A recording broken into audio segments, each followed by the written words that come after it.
Eh ben rebonjour. Scène liquide, c'est presque la fin. Venez nous voir. Tout à l'heure, on va parler de chocolat et de spiritueux dans les chocolats avec Edwin Yansané.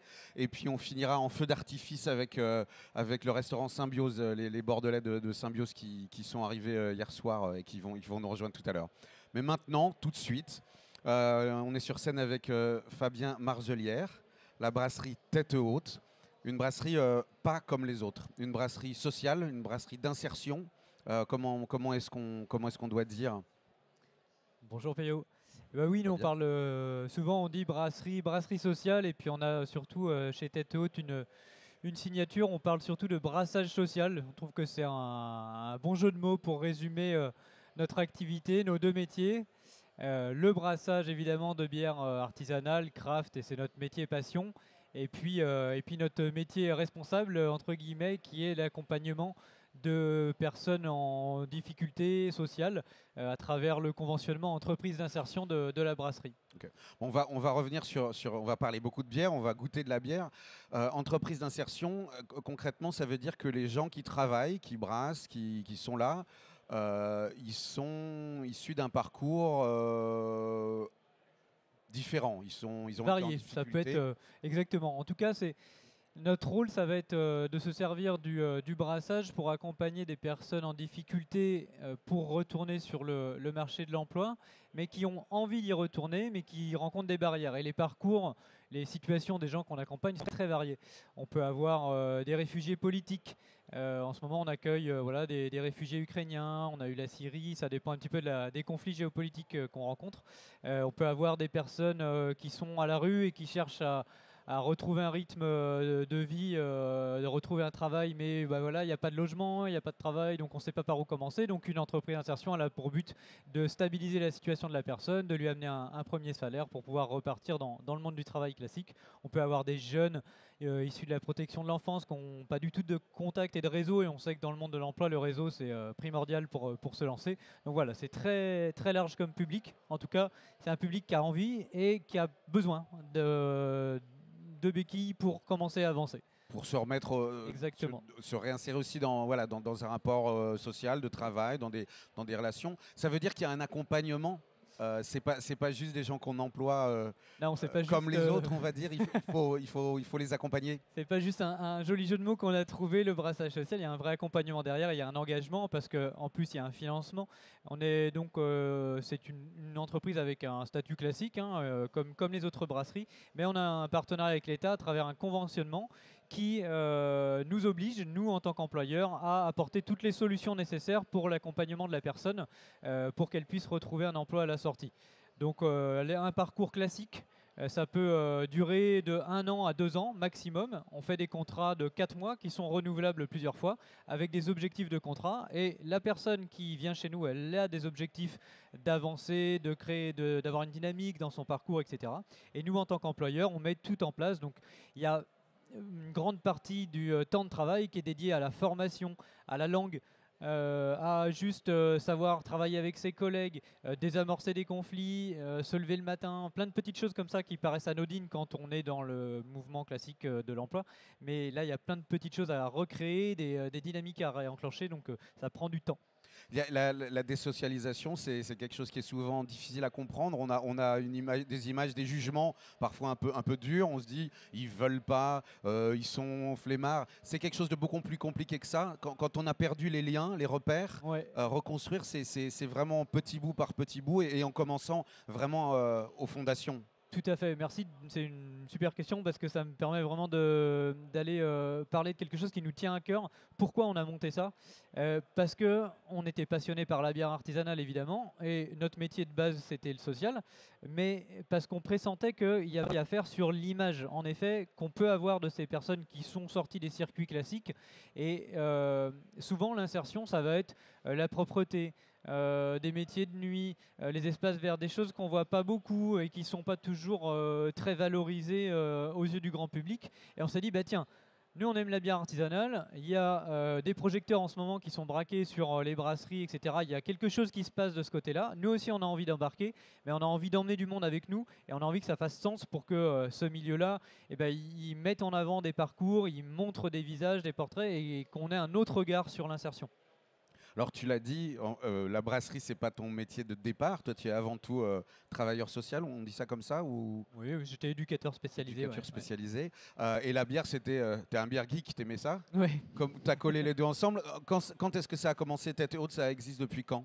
Alors, Tête Haute, c'est une entreprise qui a été créée il y a 7 ans environ, qui a tout de suite démarré sous le format entreprise d'insertion. Par contre, ça fait peut-être maintenant 18 ans qu'on brasse et que je brasse moi personnellement à la maison. Donc voilà, on est tous passés par la case avoir transformé sa salle de bain en brasserie. Et puis Madame en a marre, donc on fait évoluer les choses. Et puis à un moment, on s'est dit, bah, tiens, on va se professionnaliser. Donc on a monté Tête Haute avec Samuel, qui est mon frère. Donc c'est aussi une aventure familiale. Et donc, en se disant dès le départ, eh ben, allez, c'est parti, on embarque du monde avec nous. On a eu la chance d'avoir la confiance de l'État, ce qui n'était pas gagné au départ, parce que faire de l'insertion avec l'alcool, ça peut poser question aux partenaires. Mais voilà, en expliquant le projet, en donnant des garanties et en ayant des partenaires solides autour, on a pu avancer. Ça a démarré et ça a grandi, ou est-ce que depuis le départ, il y avait une taille fixe? Enfin, je veux dire, est-ce que Tête Haute, c'est on a 10 places? Est-ce que ça se module? Est-ce que vous avez allez, comment ça a évolué? On parle souvent de Tête Haute comme un projet. Et nous, le projet, il est toutes les semaines requestionné. On est en émulation permanente. Donc, je ne sais pas dire quand est-ce que, sous quel format ça va s'arrêter un jour, si ça va s'arrêter, etc. On l'a commencé, on avait une salariée en insertion. Maintenant, on est monté on est 25 environ dans l'univers de Tête Haute, avec une dizaine de personnes en parcours d'insertion. Ça dépend aussi du contexte politique, parce que aujourd'hui faire de l'insertion, il y a un budget qui est clos, qui est pas infini, et donc on ne peut pas décider de notre propre chef d'accueillir des entrants. On n'aura pas de financement en face. Donc à nous de trouver le bon équilibre entre le développement de la structure et garantir un bon modèle pour accompagner correctement les gens. C'est pas forcément évident dans le climat politique actuel de convaincre que la réinsertion et la façon dont vous le faites, c'est une des bonnes solutions. J'ai envie de dire, c'est souvent un peu malheureusement dans l'angle mort, l'insertion, c'est pas des les grandes politiques publiques, donc on n'est pas les premiers à être gênés par les quelques fluctuations politiques qu'on peut rencontrer. On a affaire essentiellement à des techniciens en face quand on est en relation avec l'État, et ça bouge moins. Donc voilà. Mais il peut y avoir des changements. Il y a la bière. On va revenir sur les gens, enfin sur les brasseurs, sur les gens qui sont là, parce qu'ils sont sur les étiquettes des bières que tu nous as apportées, enfin deux d'entre eux en tout cas. Mais passons côté brassage. La gamme de Tête Haute, c'est quoi? Il y a des régulières, il y a des saisons, comment ça se passe? Alors on a trois gammes principales à la brasserie. On a tout de suite voulu que le projet il soit à la fois qui coche les cases, et c'était nos envies de ce qu'on appelle la craft, donc avec de la créativité, avec des choses assez techniques et à l'explorer, donc à travers des recettes éphémères, etc. Ça, c'est un projet qu'on a monté aussi avec le projet social que j'ai présenté ici aujourd'hui. Ça, c'est des canettes portraits. Je vais le détailler un petit peu plus en avant après. On a une gamme plus grand public parce que on avait aussi dans l'idée de dire bah, c'est un projet social, on parle de brassage social, il ne faut pas qu'on ait uniquement des bières très pointues, donc forcément plus chères et peu accessibles. On a envie que ce projet-là, il se diffuse. Et puis il y a une réalité économique aussi, c'est que aujourd'hui 90% des volumes de bière vendus en France, ce sont des produits plus grand public. Donc pour faire vivre les 25 salariés de la brasserie, on avait aussi besoin d'une gamme permanente qui nous permette de stabiliser notre présence chez les cavistes ou en GD. Donc on a une gamme qui s'appelle Totem, qui est composée de 6 références permanentes qui marchent bien. Et on a aussi une gamme bio. C'est la première gamme qu'on a commencé. Au début, on était 100% biologique. Aujourd'hui, c'est plus le cas. On a ouvert aussi à de la bière classique. Mais une bière bio qui est uniquement distribuée dans tous nos petits revendeurs bio, caves, etc. Ouais. Sur la gamme classique, tu dis même en grande distribution, c'est quoi les volumes que vous brassez sur l'année à peu près chez Tête Haute? Alors, chez Tête Haute, cette année, on approche les 4000 hectolitres, 400 000 litres. Donc ça nous place, ça veut tout dire et rien dire parce que c'est pas une micro-brasserie, c'est sûr, mais c'est pas non plus une grosse brasserie, même une grosse brasserie régionale, ça fait plutôt 15 000 hectos, une belle brasserie régionale. Donc voilà, on est un acteur, je dirais, intermédiaire et je sais pas où est-ce qu'on va aller, on a tout à créer, donc voilà. Moi, mon rôle dans la brasserie, ça va être surtout de dire qu'est-ce qui va être générateur d'emploi.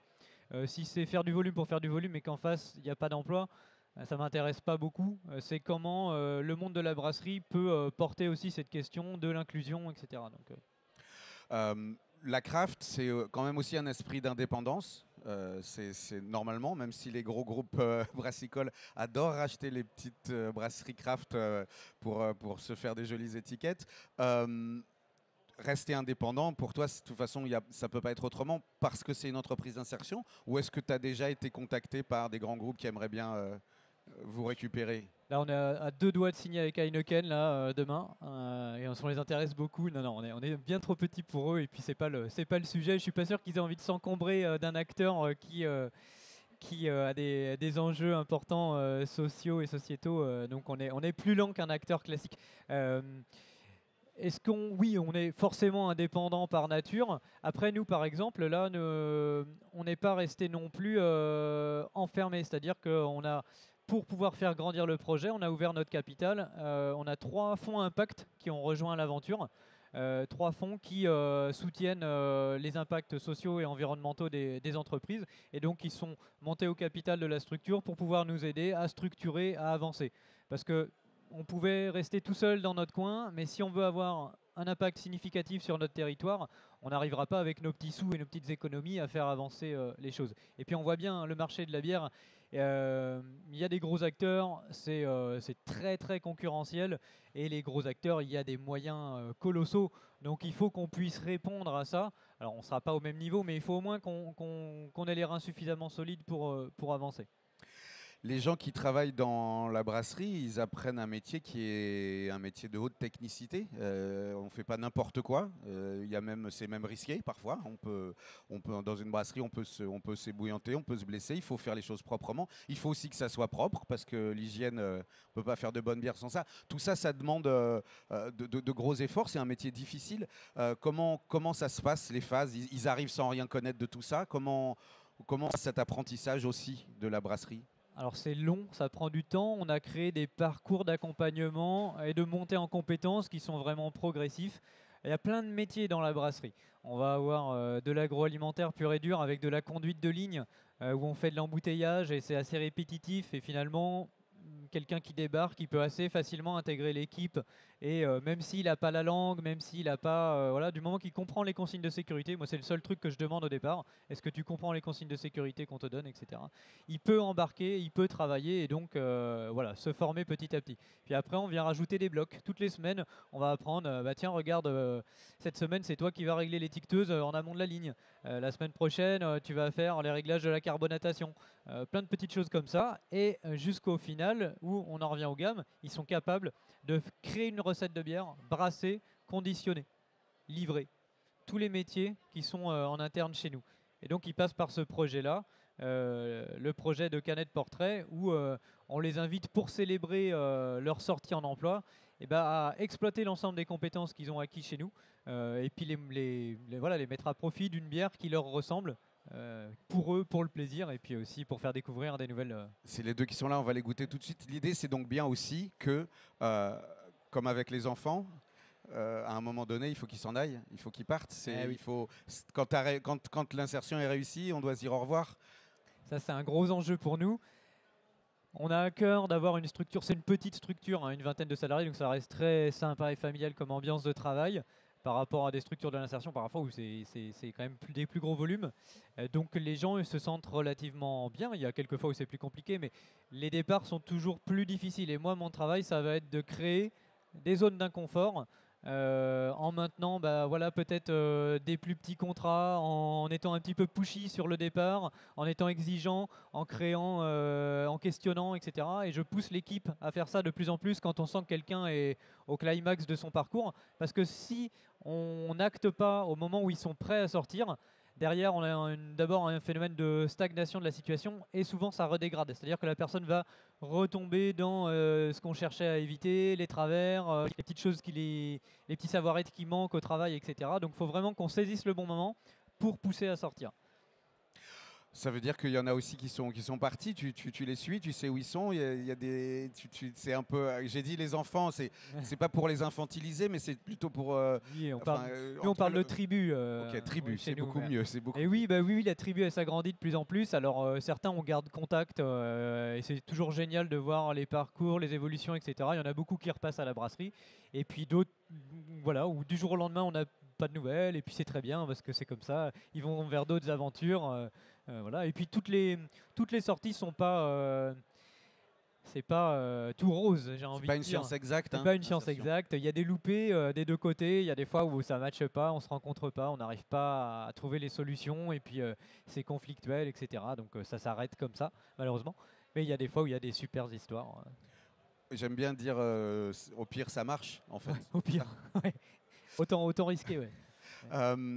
On ouvre. Tu nous as amené deux de cette collection spéciale pour bien expliquer. Je ne vais pas trop le faire à ta place, mais il y a le portrait de quelqu'un dessus. Et puis sur le côté, il y a l'histoire aussi. Il y a un témoignage de la personne qui raconte. Donc c'est vraiment leur bière. Tout à fait. On a cherché 1 an, 2 ans au départ de la structure pour se dire comment on pourrait mettre en valeur les parcours. Parce qu'en fait, c'est des gens. Quand on creuse leur parcours, c'est incroyable par tout ce par quoi ils sont passés. Il y a des histoires géniales à raconter et souvent on n'a pas l'espace pour les raconter. Donc on s'est dit ok, il y a un truc à faire. Moi je voudrais que les histoires de ces gens-là, elles se retrouvent dans le frigo de Madame Trucmuche et que tu peux te déguster une bonne bière et comprendre. Ok, c'est quoi le parcours de Thomas, c'est quoi le parcours de Berriou, qu'est-ce qu'il a fait, etc. Et en plus, je déguste une chouette bière artisanale.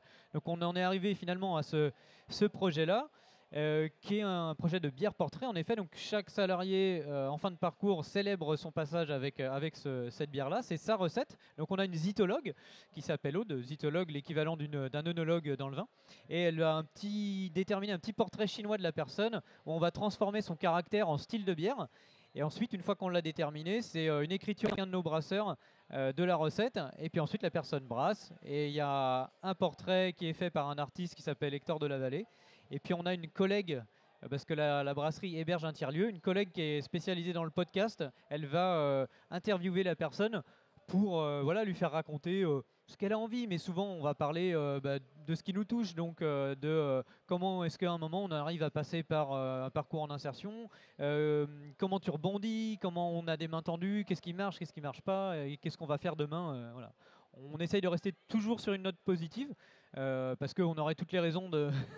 Et on pourrait faire du tir-larme, mais c'est pas le but. C'est pas le but. Le but, c'est de montrer que y a moyen de rebondir et qu'il y a des belles choses à faire, quoi. Donc il y a un QR code sur la canette qui renvoie vers le podcast. C'est ça, le concept il est tout simple, tu peux déguster ta bière, une 44 centilitres, allez, si tu es un champion en 10 minutes c'est fait, mais en prenant le temps, on va dire 20 minutes, c'est à peu près la taille du podcast. Donc tu peux déguster la bière en écoutant l'histoire de la personne, il y a juste un petit QR code à flasher là sur le côté de la canette. Donc là j'en ai amené 2. J'ai amené Berriou parce que c'est cool, c'est une bière qu'on a fait en partenariat avec le Refugee Food Festival. Le mec, c'est l'occasion de la représenter aujourd'hui. Donc ça, c'était lui, il était producteur de café dans son pays d'origine, donc il avait très envie de mettre une note de café dans sa bière. Donc on est parti sur un style qui lui correspondait, qui est une gauze figue café. Donc c'est vraiment un style particulier, un style assez géographiquement limité, un style allemand, qui est une bière de fermentation spontanée à l'origine, légèrement acide et saline.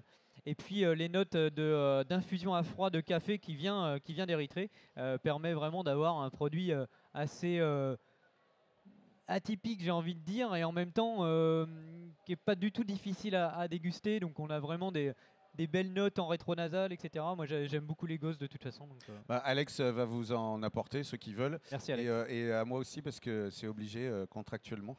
J'aime bien le dire à chaque fois. C'est pas un style évident, la gauze. Non. Et en plus, voilà, il y a cette salinité, comme tu dis. En même temps, c'est une bière extrêmement agréable à boire. Là, tu as choisi de boire celle-là en premier aussi parce que c'est une bonne bière pour démarrer, non ? c'est une bonne bière pour démarrer. Et puis surtout, après, on a un gros pastry sour, après, donc c'est une pastry sour, donc, fallait commencer par la gauze. Là, c'est sur ces styles-là. Bon, allez, on se fait plaisir avec ça. J'ai dit tout à l'heure, Beer Geek, c'était pas Mais méchant, oui, mais c'est plaisir. Pour nous, j'aimerais qu'on fasse 100% ça, mais c'est pas la réalité de notre structure aujourd'hui et de la structuration de nos canaux. Donc c'est un pourcentage modéré de notre production. Euh, mais ça nous permet de monter en compétence à chaque fois qu'on brasse avec une personne. On va aller se challenger sur un style particulier. Donc on fait vraiment une réunion en équipe. Une fois qu'on a choisi le style avec le salarié ou la salariée, on va faire une grosse dégustation. On prend 15-20 cannes du style qu'on trouve du pays, de trucs, machin. Et on prend vraiment tout ce qui nous intéresse et on va essayer de recomposer à notre manière et de réinventer à notre manière ce style-là. Voilà. elle est magnifique. Mais du coup, tu n'as pas de verre. Est-ce que tout le monde voulait un verre? N'hésitez pas. La canette est ouverte. 44 centilitres. Il faut la finir. Donc elle a permis de célébrer le Refugee Food Festival. On a fait une belle collab dans ce cadre-là et elle est sortie le jour de début du festival. Elle a été dégustée Nous, on est à Nantes, donc essentiellement dans la région nantaise. Un petit peu à Paris aussi, je crois qu'elle a été exportée ici. Et puis voilà, c'était un chouette moment partagé avec Berriou. Sur une série limitée comme ça, on est sur quel volume? C'est des tout petits, des tout on va petits faire volumes. des brassins de 3000 litres sur ces séries-là. Donc ça représente 4500 à 5000 canettes. Et donc ça, oui, c'est pas en grande distribution, hein, on est d'accord. La deuxième, la Pastry Sour qui est à côté, qui est-ce qui est dessus? Très bel accent. C'est Thomas. Thomas qui, pour le coup, est un de nos premiers salariés, pas le premier, mais dans les premiers. Donc lui, il a des origines italiennes, il avait hyper envie et il est formé en pâtisserie, Thomas, c'est un excellent pâtissier. Il avait envie de travailler une bière très sucrée sur les notes pâtissières et au début il m'a dit ouais, moi je suis italien, je veux faire une bière pâte carbonara. Ah, on s'est dit ouais là ça va. Alors ça peut. On parlait d'Omnipoyo tout à l'heure, on peut tout faire. On peut tout faire, mais j'ai aussi un directeur commercial dans la personne de mon frère qui me dit ça tu oublies tout de suite, on n'arrivera jamais à la vendre. Donc on a rediscuté avec Thomas et on a dit bah, t'es fan de quoi, qu'est-ce qu'il y a d'autre? Donc lui c'était la tarte au citron qui est arrivée en deuxième, on s'est dit ok ça on peut faire, tarte au citron, on va faire quelque chose autour du houblon citra et donc quelque chose de très pâtissier dans l'esprit, donc citra pastry sour. On va avoir une bière qui va être avec beaucoup de densité, beaucoup de générosité dans sa texture, beaucoup de sucre résiduel, c'est pas sans aller vers quelque chose d'écœurant, mais voilà, il y a plus de corps. Et puis évidemment, on va travailler sur le houblon citra et le côté fruit de la passion pour vraiment aller donner cet aspect gâteau citronné, voilà, qui est très agréable. Ça, pour le coup, c'est sorti en canette, ça a beaucoup plu et on a eu beaucoup de demandes de fûts derrière, donc on a fait c'est la 3e fois qu'on la sort. Normalement, on s'était dit c'est de l'éphémère, mais quand il y a de la demande, c'est l'intérêt de la bière, c'est une recette. C'est pas parce qu'on en fait plus qu'on la fait moins bien. On la fait évoluer à chaque fois un petit peu. C'est un style particulièrement difficile, la pastry sour. J'ai déjà les pastries quand c'est sur les Imperial Stout, ça peut être vraiment très raté. Souvent, il y a on ajoute des sucres et des trucs. Là, c'est d'une grande pureté. Honnêtement, j'ai rarement goûté une pastry sour de cette qualité, surtout en France, parce que c'est pas un style qui est très pratiqué ici. Non, on n'en voit pas tant que ça. Il y en a eu à un moment là dans l'émulation craft, et puis on en voit moins en ce moment. Les gens de chez Fauve, ils en ont fait quelques-uns. Là, on a des collègues à côté là qui sont des spécialistes. Ouais. Ah, c'est des rois. Ouais. Mais à part eux et toi, il n'y a pas beaucoup de gens qui y arrivent. On en a vu des bonnes, mais c'est vrai que on peut se prendre les pieds dans le tapis dans ce type de créa, ouais. Et ça arrive. Elle est parfaitement réussie. Les deux, vraiment sur des styles qui sont pas les trucs les plus vendeurs et les plus faciles à faire. Non, mais c'est des styles aussi qu'on peut, on peut emmener les gens dans une histoire, on peut raconter quelque chose, et ça pour nous, c'est super. C'est ce qu'on a de mieux à faire de toute façon, c'est raconter des histoires. Et puis, n'hésitez pas, on vous laisse des petites canettes à vous, public, pour écouter les podcasts. Ils sont vraiment drôles, touchants. Même moi, il y en a qui me font chialer des fois alors que je les connais par cœur, leur histoire. Mais en fait, le fait de la réentendre comme ça, Bah, c'est toujours surprenant, quoi. Le podcast, on peut y accéder autrement que par le QR code. On le trouve On le sur les retrouve plateformes classiques. en libre accès sur Tête Deezer, haute. sur Spotify et sur notre site Tête Haute, en effet. Ouais, ouais. Il y a combien d'épisodes du podcast qui ont été faits environ? On doit arriver entre 15 et 20 là aujourd'hui. Et puis l'idée c'est voilà, on en sort pas énormément, on en sort entre 12-15 par an, quoi. Donc, est-ce que tous les travailleurs d'insertion à qui tu proposes de faire le podcast acceptent? C'est pas non plus évident. Qu'est-ce que ça veut dire pour eux de dévoiler cette histoire? Parfois, on n'a pas envie non plus d'être associé aux difficultés qu'on a eues dans la vie. On a envie de les cacher. Comment ils vivent le rapport à ça? Alors déjà il y a une règle de base, c'est qu'il n'y a pas d'obligation. C'est-à-dire qu'on ne met pas de pression là-dessus. Si tu as envie d'embarquer, c'est génial, on y va. Et si ça te fait peur, si tu n'as pas envie de livrer d'histoire, etc., on n'y va pas. Par contre, la bière, il y a le podcast qui va avec. On sort pas ça sans qu'il y ait une histoire de raconter. Voilà. Donc c'est le deal qu'on a avec eux. Et on a eu des refus, mais c'est rare. On a parfois, il faut qu'on soit vigilant sur un truc, c'est que souvent ils sont très contents de le faire. Et une fois qu'ils ont déposé leur histoire, parfois c'est vraiment c'est une catharsis, quoi. Ils disent vraiment des choses qui sont importantes pour eux et ils pensaient pas délivrer tout ça. Et ben ils se rendent compte que ça va être distribué 5000 fois quand même. Et potentiellement, voilà, il y a un peu un phénomène de ah bah non, en fait, j'ai plus envie. Donc là-dessus, nous, faut qu'on désamorce et qu'on voilà, fasse de la pédagogie, etc. Ouais. Parce que ça fait partie aussi du processus d'insertion, de se réapproprier son histoire, de se dire, voilà, il y a eu ça, il y a ça maintenant. C'est un élément psychologique important. Ouais, et je pense que pour eux aussi, c'est re-raconter une histoire, revenir sur son parcours, le raconter d'une autre façon, voir que ça peut être tourné d'une façon positive, qu'on peut regarder les choses sous différents angles, de refaire dire par quelqu'un d'autre, ça met des perspectives qui sont toutes nouvelles, et puis c'est projectif, on se projette vers la suite, vers quelque chose de porteur et de motivant pour eux. Donc oui, ça fait partie du parcours d'insertion chez nous, quoi. Parce qu'on parlait du regard, du jugement extérieur. Est-ce que c'est aussi ça, souvent, qui les bloque pour continuer? Parce on est prisonnier du regard des autres, on se sent rejeté, et du coup, il n'y a plus de confiance en soi. Enfin, oui. La peur est présente dans quasiment toutes les situations qu'on connaît avec nos salariés. C'est omniprésent. Et la perte de confiance en soi, ce qu'on rencontre énormément, au-delà de la perte de confiance en soi pour les personnes qu'on accompagne, c'est la perte de confiance dans l'employeur. Il y a un déficit énorme de ce côté-là. L'employeur, c'est quelqu'un qui va essayer de me blouser. Il y a forcément un loup quelque part, et il a raison, parce que je pense qu'ils ont ramassé plusieurs fois de ce côté-là. Mais voilà, il y a quelque chose à reconquérir dans la relation salarié-employeur. Renouer oui, un dialogue, un lien, une confiance des deux côtés. Tout à fait. Tout ça en faisant des bières magnifiques. Tout ça, c'est quand même un projet absolument incroyable. Comment c'est beaucoup à porter aussi. C'est des émotions aussi pour toute l'équipe. Il y a des moments de. Il y a des Alors coups moi, de on me mou. reproche de ne pas avoir d'émotion souvent. Sauf quand je réécoute les podcasts.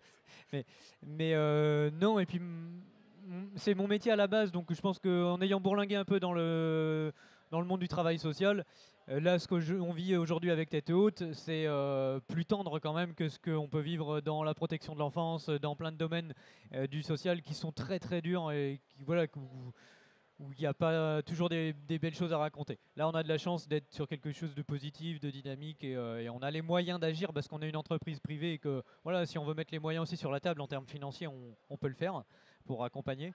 Donc ça aide beaucoup. Et puis après, moi, j'ai surtout un travail d'accompagner les équipes justement à désamorcer tout ça, à ce que l'émotion, elle soit un moteur au sein du groupe, mais qu'elle nous emporte pas, qu'elle soit pas, c'est pas elle qui nous aide à prendre des décisions.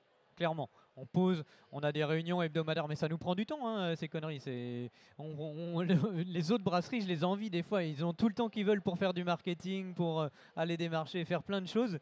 Et nous, on passe beaucoup de temps à juste essayer de faire en sorte que ça fonctionne dans un groupe et de donner toutes les chances à tous ceux qui passent chez nous. Donc ça, c'est plein de réunions hebdomadaires, des réunions parfois de crise, du temps à passer ensemble, etc. Quoi. C'est de l'humain, quoi. Boire de la très bonne bière qui en plus fait du bien, on est obligé de.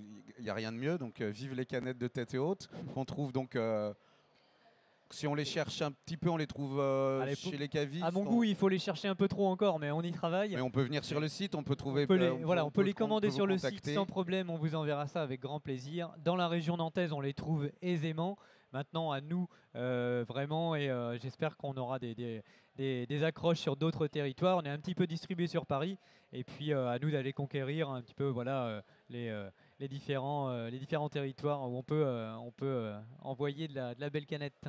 Bon, on va faire passer le message, on espère en tout cas qu'on l'a fait passer maintenant. Je vous demande d'applaudir, même si on n'est pas très nombreux, d'applaudir Fabien Marzelière de la brasserie Tête Haute, brassage social. Un grand merci d'avoir été avec nous, un grand merci de nous avoir fait goûter ces superbes bières. C'est toujours un plaisir de parler de bière, de parler de la vie, et puis voilà, au plaisir de... Et si vous êtes sur Nantes, n'hésitez pas à venir nous faire un petit coucou, on vous fera visiter, on prendra le temps de vous accueillir. Rendez-vous est pris et nous on se retrouve à 14h30 ici, du chocolat avec des liqueurs dedans et on finira avec le restaurant Symbiose des Bordelais, fort sympathique, un petit feu d'artifice final. À tout à l'heure.